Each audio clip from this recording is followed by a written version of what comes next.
It's the 7. For want of time, we're going straight into a newspaper review. My name is Bernard Avle. I'm here with Caleb Kuda. Caleb, good morning. What do you have for us today?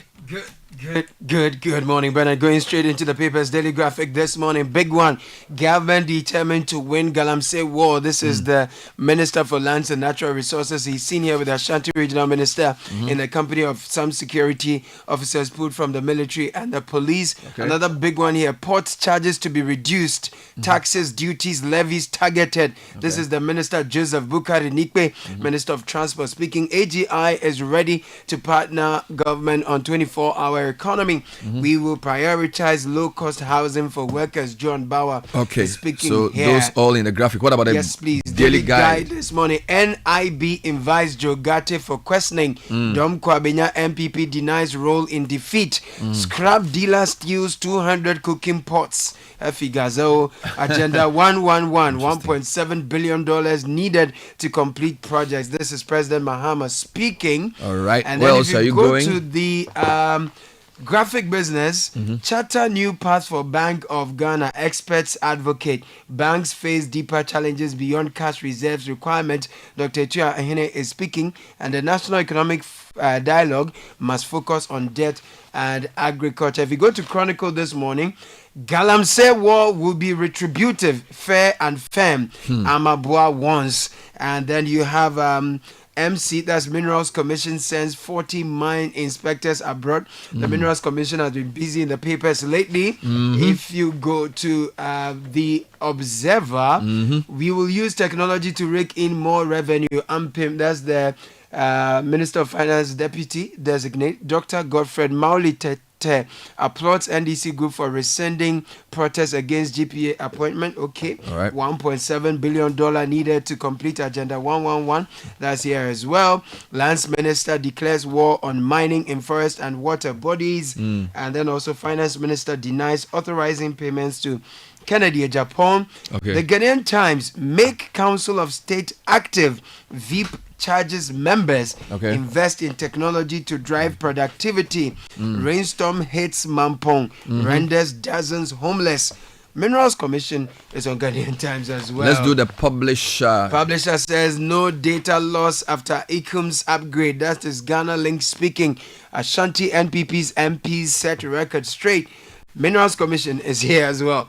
Chieftaincy dispute rocks Gomwa Mpota. All right. These are the stories. What about the Economy Times? Economy Times 2025 budget, temporary freeze on public sector employment expected as Mahama instructs expenditure cut, and National Economic Dialogue to guide Ghana's medium-term post. This is IMF strategists. Labor experts disagree on public sector minimum wage increment rate. Bernard. All right, let's come online. Godfred will give us some headlines from there. Let me take you to ChannelOneNews.com. Labor productivity growing, but wage gains lag behind. This according to the Ghana Statistical Service. Right. We have a historian also who says Nkrumah's Pan-Africanism elevated him to global prominence, and this was marking the anniversary of Nkrumah's, I don't know if it's an anniversary. Overthrow. The overthrow of Nkrumah. No room for compromise in galamsey fight. Arusha Ghana to government. Licensed mining companies' methods must be scrutinized. This is coming from the Western Regional Minister. And Tel Aviv warns of security risk in removing police checkpoints. Bernard, this headline is... So he was, he was asked about the number of checkpoints, and he was saying they have to discuss it because some of them are strategic, some of them are a nuisance. But he was warning against a lot of them are an overhaul of the... I think the question was specific. So the way the headline is written suggests that he's saying that they should remove all. He was basically even complaining about it himself. But his point was that there are some that are necessary, so they need to engage. Let's go to City Newsroom. Also on Galamsey, suspect arrested over attack on City FM journalist granted bail. That's a big story there. The Ghana Statistical Service story is here. Let me take you to My Joy Online. Says that 15,200 nurses cleared. No room for outside recruitment, says Ghana Registered Nurses and Midwives Association spokesperson. Government didn't add MPP government didn't add a kilometer of tarred road in Bodi in 8 years. Interior Minister renews curfew in Boko, imposes a weapons ban. 16 arrested in Kumasi for breaching environmental safety bylaws. Interesting one. Illegal miners have destroyed over 7,500 football pitches of forest reserve. That is from the minister's fact-finding mission, as you called it. Let me take you to other headlines. Bloomberg, Africa, U.S. refuses to blame Russia for Ukraine war in extraordinary break with allies. This is, I think your geopolitical conference must happen. It's serious. I mean, I haven't heard this in a long time. U.S. and Russia are agreeing on something. Like this. Trump uncertainty jars global economy. This is coming from South Africa's Kianyango. If you go to the BBC's homepage, Macron suggests Ukraine truce could be weeks away. The U.S. Taking sides with Russia in UN resolutions on Ukraine also makes it to the homepage of the BBC. There's an interesting story on City Newsroom that the informal sector contributes 80% of jobs, but less than 30% of GDP. I'll touch on that later. But let me start with the port. Daily Graphic story by Maclean Kofi. I like it.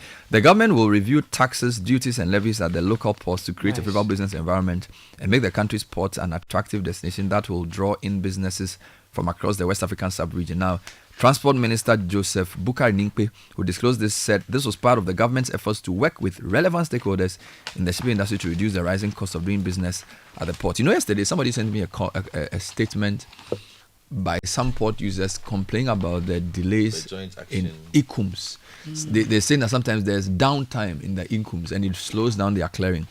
Now, the minister said government will review laws governing the country's shipping industry to reduce the daunting bureaucracies associated with doing business at the ports. Now, when I was at the COMAC program last week, they also complained about demurrage and how it affects the cost of fuel. Right. So the ports have become a bottleneck of inefficiency in the country. True. Now, during a familiarization tour of the Ghana Shippers Authority in Accra yesterday, the minister said this was part of President's vision to boost economic growth and increase trade competitiveness in the region and the economic reset agenda. Now, there's a story from AGI somewhere pledging to support 24-hour economy. If you can bring that into us, I think it's actually on the same paper, actually, page 13 of the Daily Graphic, and it says that local industries have expressed their readiness to partner the government to revive the country's economy through the 24-hour economy initiative.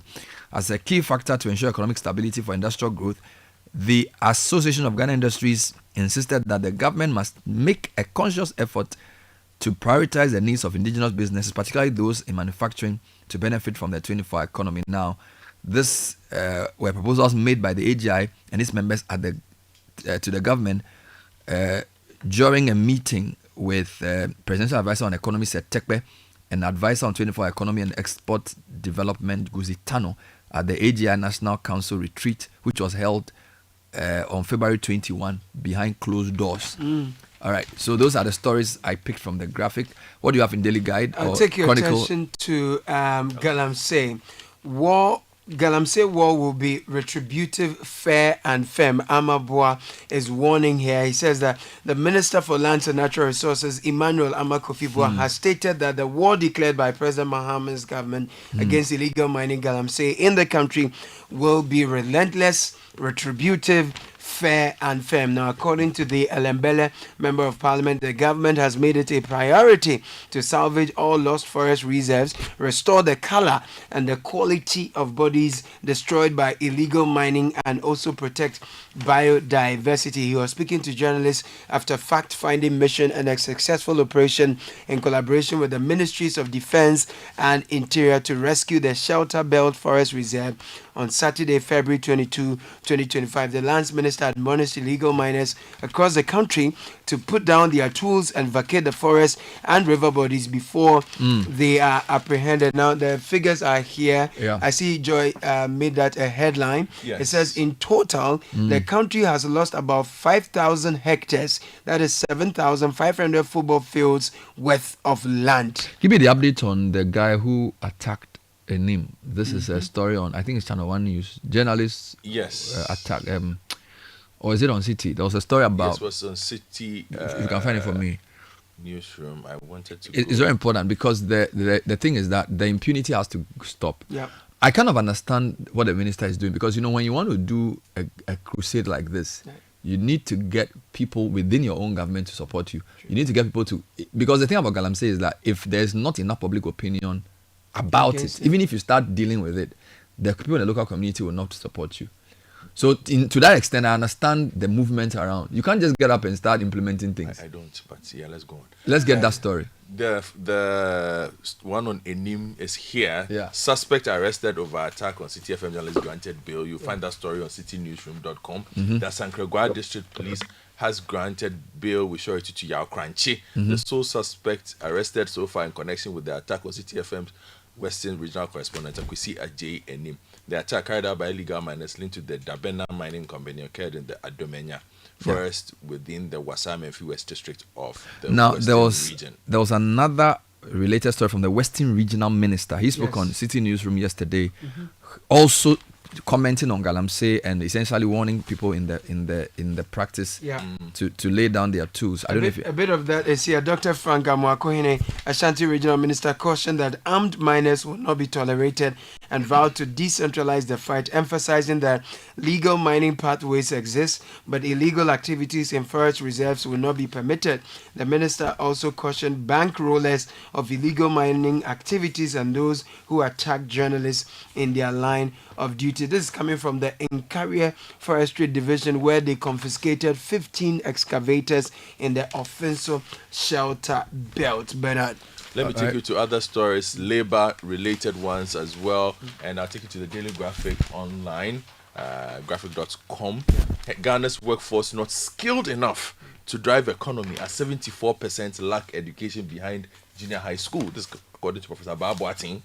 Ghana's productivity is being held back by a poorly skilled workforce, with 74% of workers lacking education behind junior high school, Labour economist Professor William Babuatin has said. He warned that this skills gap is a major obstacle to economic growth and the country's ambition to implement a 24-hour economy, a key policy direction of President John Dramani Mahama's administration. Quote, our workers produce an average of $6 per hour compared to $70 in the United States. This gap is too wide if we are serious about achieving economic progress. Now, staying with that same theme, if you go to City Newsroom, there's one around the informal sector and contribution to GDP, even though it employs a lot of people. Yes, ChannelOne is talking about the Ghana Statistical Service, which has released the inaugural edition of the National Report on Productivity, Employment and Growth, providing crucial insights into labor and total productivity trends from 1991 to 2022. According to the government statistician, Professor Samuel Kobna Enim, quote, the key findings indicate that Ghana has achieved moderate labor productivity growth with a notable acceleration between 2010 and 2016 following the commencement of oil extraction. Okay. All right, let's come to other stories. Bernard, I'll take you to the Western region on the Apremdo Appoint Road. Now, we are told Jasmo eases traffic congestion there. Contractor working on the 23-kilometer Takrady Agunan Kwanta dual carriage road, Jasmo Construction, has assured the public that the main Apremdo Bridge, which is currently under construction, will be open to traffic by middle of March this year to ease traffic congestion on the corridor. Now, for now, traffic on the road from the main Apremdo Bridge to Apollo, which otherwise was terrible, has eased following the opening of the Apremdo lane to motorists. So that is the contractor. Speaking of roads, the deputy nominee for trade, what's his name? The MP for Bodi has criticized the MPP government for not contributing. If you go to My Joy Online, Deputy Minister Designate for Trade, Business and Agric and Industry, Samson Nahi, has refuted claims that roads in the Bodi district of the Western North region were tarred under the previous administration. According to him, not a single kilometer of tarred road was added over the past 8 years. This was during his vetting before Parliament on Monday. Let me just run through a few stories. Agric is unfocused. Graphic Business has National Economic Dialogue must focus on debt and agriculture. A story by Kwame Lawe. And it's an interesting angle that is quoting some people. Dr. Ajmone Tuahene was interviewed by the paper, and he said that the dialogue should prioritize reducing the rate of debt accumulation, but also focus on improving productivity of agriculture. Now, I'm bringing this up because page 23 of the graphic itself says Central Region poultry farmers decry neglect of industry. So there's a shortfall of 335 metric tons of poultry meat production in the country because the country currently produces just 15 metric tons of the 350 that it needs annually. Can you imagine? Chairman of the Central Regional Poultry Association Dr. Eric Asamoah-Daku, who made this known at a workshop for poultry farmers at Agona Swedru last Monday, said as a result of the shortfall, Ghana is over-relying on imported chicken. Now, in the early 80s, he said the central region was the hub of poultry production in the country, and that the Pomazi poultry farm, which is close to Winneba, used to produce enough meat and eggs, not only for Ghanaians, but for export. Central region, he said, used to have over 3,800 poultry farmers, but a lot of them have left the industry, leaving only 1,260 who were left at the mercy of the challenges of the industry. And then he's calling on government to support the poultry industry, and basically talking about issues like feed and those other issues. Very, very important subject indeed. Bernard, cable thieves raid military hospital. The military hospital at Afari in the Ashanti region, which is under construction, has been attacked by known thieves who made away with cables. The theft, which certainly was undertaken under the cover of darkness, was detected around 8 a.m. on February 19, 2025 by the Etiwa Atrima Divisional Police. They announced this. Now, according to the police, the runaway thieves stole quantities of cables from a chamber besides the building number 7 at the hospital and fled with their booty. So far, no arrest has been made, but the police in the area have assured that they are doing everything possible to identify and apprehend the perpetrators so they face the law. Now, a conversation that is gaining steam is whether to remove the name Kotoka from Ghana's international airport, and yesterday the point of view dealt with that matter as well. Details on City Newsroom. Historian Kokoda has thrown the support behind calls to remove Lieutenant General Emmanuel Kotoka's name from Ghana's international airport. His endorsement follows a lawsuit filed by Democracy Hub and the Convention People's Party at the Supreme Court, seeking to strip the airport of the name Kotoka. A lot of people have waded into the debate with their own thoughts. Perhaps later we'll discuss it. Let me just give you a trend I've noticed. A number of health-related stories with MPs or former MPs sort of either contributing some in kind or at least making statements. So, for example, page 11 graphic, former Ho MP donates equipment to Municipal Health Directorate. So this is Benjamin Komlakodo. Okay. Then if you go to page 18, Lambusie MP donates medical supplies to combat CMS outbreak. So again, Professor Titus Bayu, who is the former GMA General Secretary and now MP for Lambusie Kani, I believe the name is the place, Lambusie, has donated medical supplies and consumables worth 55,000 to the Lambusie Health Directorate. Then the minority leader is also asking government to support the Winneba Government Hospital. So we see that trend, a lot of MPs having to supply equipment to hospitals or make calls for support. Something happening in Kumasi that I'm very happy about. Hope we replicate it in Accra. What happened? On my Joy Online, 16 arrested in Kumasi for breaching environmental safety bylaws. Nice. 16 individuals in Kumasi have been arrested and put before court by the Kumasi Metropolitan Assembly for violating environmental safety bylaws. The arrest and prosecution follow a recent enforcement sweep in renewed efforts by the Assembly to tackle rampant insanitary conditions and activities in the Ashanti region. So tell me what's happening in the U.S. Why is the U.S. supporting Russia? Well, let me take it to the BBC then. And the U.S. has twice sided with Russia in votes at the UN to mark the 3rd anniversary of the Russian invasion of Ukraine, highlighting the Trump administration's change of stance on the war. First, the two countries opposed the European drafted resolution condemning Moscow's actions and supporting Ukraine's territorial integrity, which was passed by the UN General Assembly in New York. Then they backed a U.S. drafted resolution at the UN Security Council calling for an end to the conflict, but containing no criticism of Russia. The Security Council resolution was passed, but two key U.S. allies, the UK and France, abstained in the vote after their attempts to amend the wording were vetoed. This is what I call New World Order. U.S. and Russia on the same page. EU doesn't know what to do. Welcome to 2025. That was a newspaper review.